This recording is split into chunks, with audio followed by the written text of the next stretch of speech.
And while in radio, I learned how to read, and read in broadcasting means something different. Don Cornelius was more than a television host. He was a cultural architect who created a space where Black identity, creativity, and pride could exist without apology.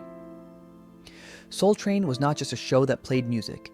It was a mirror, a celebration, and a statement of dignity at a time when representation was rare and often distorted. Behind the smooth voice and polished stage, however, lived a man carrying enormous pressure. His journey is one of vision, triumph, resistance to change, and quiet tragedy.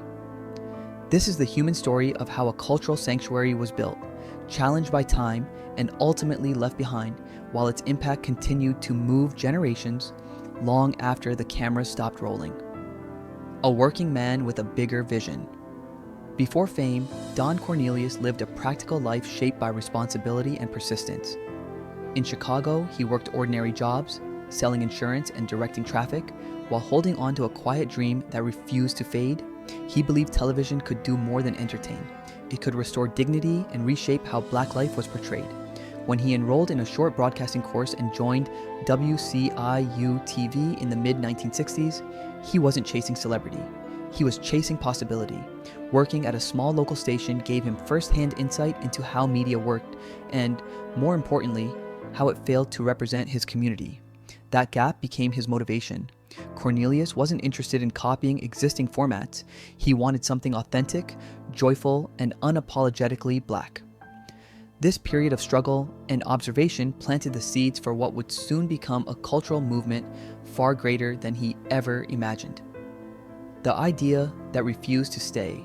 Small Soul Train began with a radical simplicity. Cornelius envisioned a show that celebrated Black artists, dancers, and audiences without compromise. Unlike other programs that diluted or misrepresented Black culture, Soul Train presented its performers with pride and joy. When the show premiered locally in Chicago in August 1970, resources were scarce. The set was minimal, the cameras few, and the dancers were local teens with raw talent and unrefined skill. Yet the show's modest production could not hide its spirit. The authenticity of the performers and Cornelius's vision captured viewers immediately. People saw themselves on screen, reflected with dignity, energy, and confidence. That connection created a ripple effect.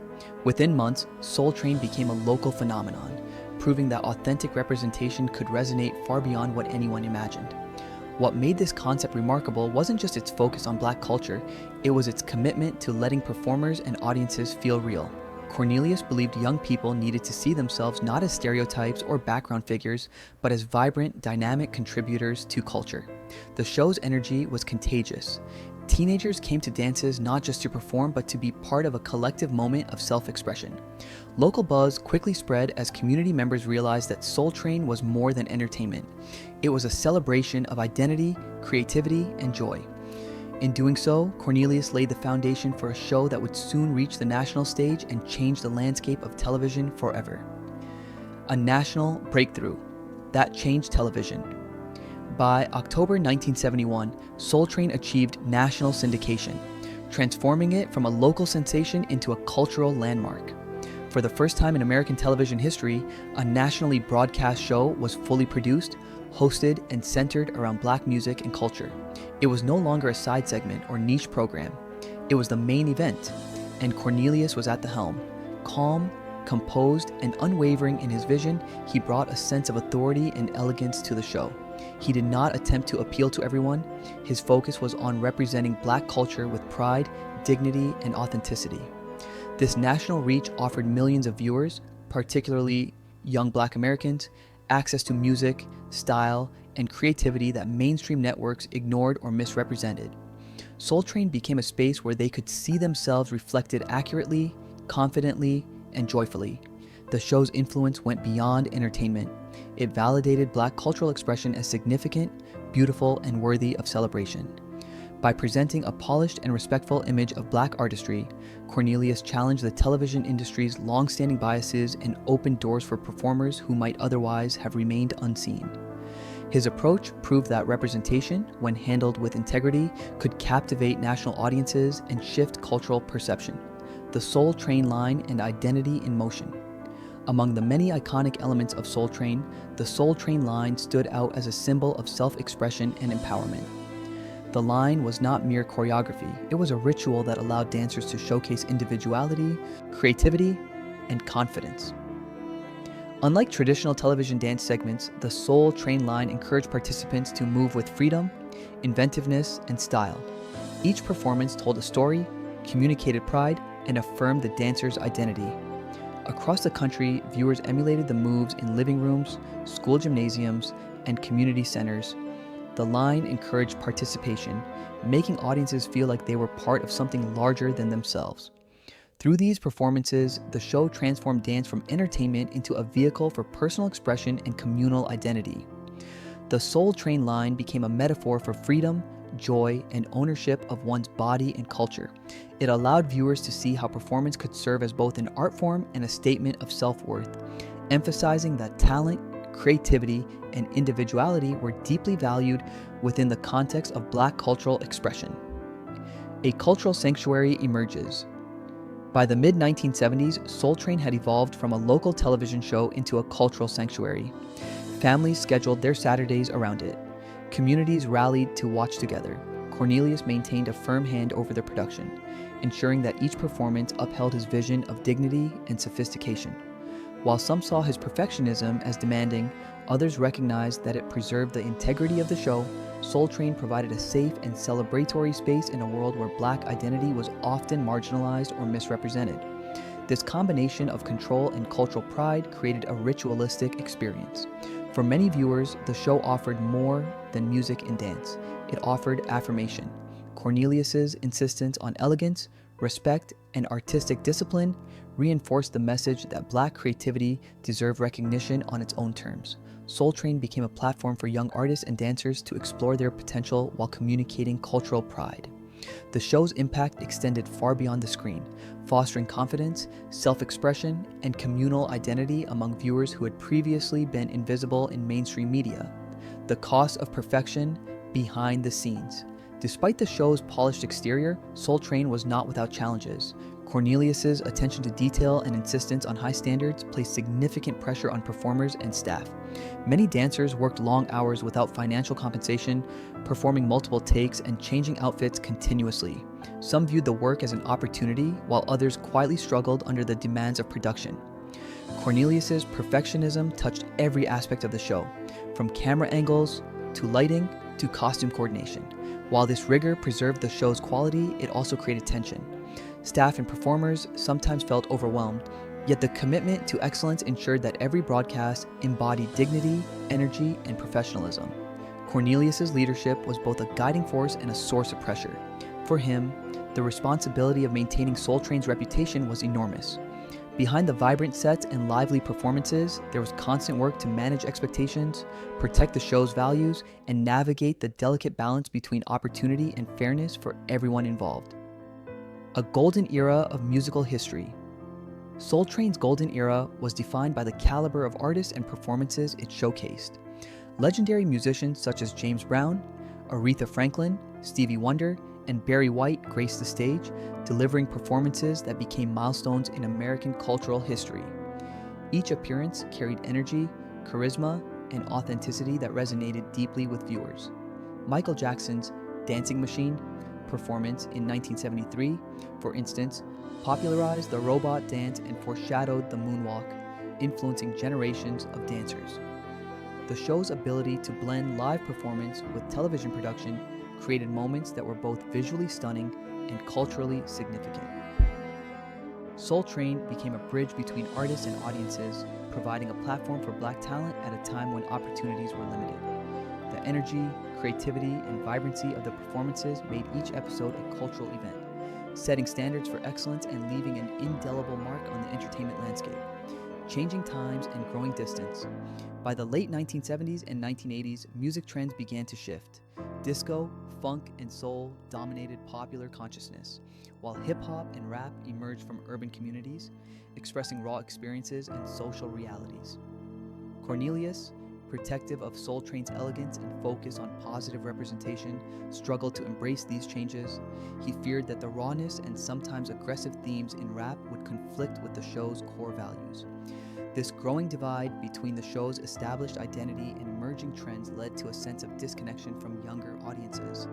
Hip hop culture was thriving, yet Soul Train hesitated to fully integrate it. The show's commitment to tradition, while noble, made it appear increasingly out of touch with a new generation. Cornelius's resistance to certain genres reflected his desire to preserve dignity and cultural pride, but it also created challenges in keeping the show relevant amid rapidly evolving musical and cultural landscapes. A show divided from within. By the late 1980s, Soul Train faced internal tension and disagreements. Staff debated whether to modernize content to attract younger viewers, while others remained loyal to Cornelius's original vision.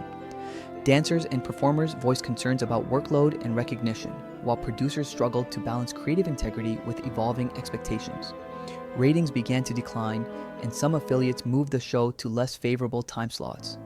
Cornelius, once commanding and confident, began to withdraw, uncertain about the future and how the show could retain relevance. The energy on screen started to feel forced, and the cohesion that had defined Soul Train seemed frayed. These internal struggles mirrored broader cultural shifts, highlighting the difficulty of maintaining a consistent identity amid changing societal expectations. The show, which once united audiences, now faced both external competition and internal debate, challenging its ability to maintain its historic role as a cultural beacon. Stepping away from the spotlight. In 1993, after 23 years as the iconic host, Cornelius stepped away from the stage. His farewell was heartfelt, yet heavy with emotion. The phrase "love, peace, and soul" carried deeper significance than ever before. The audience celebrated, but Cornelius's expression conveyed a mixture of pride and loss. His departure marked not just the end of his tenure as host, but the beginning of Soul Train's struggle to maintain its identity without the guiding presence of its creator. Subsequent hosts, including Shamar Moore and Dorian Gregory, brought energy and charisma, but the show lost the authoritative elegance that Cornelius embodied. Life. After the spotlight. Without Soul Train, Cornelius faced a profound personal void. Friends described him as withdrawn, lonely, and affected by ongoing health issues. The show had defined his identity, purpose, and daily life, and its absence left him unmoored. Public controversies and private struggles compounded the sense of loss. Cornelius's later years were marked by reflection, distance from media attention, and a quiet struggle with the gap between his vision and the evolving entertainment landscape. A gentle farewell and public reflection. On February 1st, 2012, Don Cornelius passed away at age 75. His death shocked fans and artists worldwide. Tributes poured in, celebrating him as a pioneer who had transformed television and created a cultural legacy. Though his final years were marked by personal difficulty, his contributions endured. Cornelius left behind a blueprint for representing Black culture with pride, joy, and elegance. His life and work remind us that innovation and legacy often come with personal sacrifices and challenges. A legacy that still moves Soul Train's legacy remains vibrant. Viral dance trends, TikTok recreations of the Soul Train line, and renewed interest in Black musical history demonstrate the enduring influence of Cornelius's vision.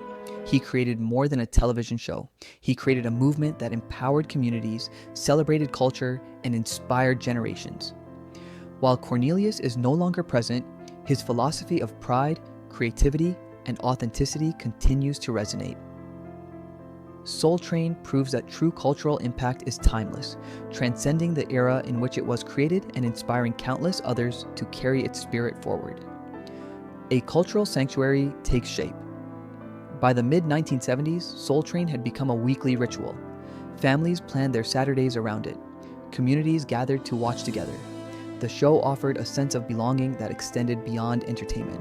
Cornelius treated the stage like sacred ground. He insisted on elegance, confidence, and respect in every performance.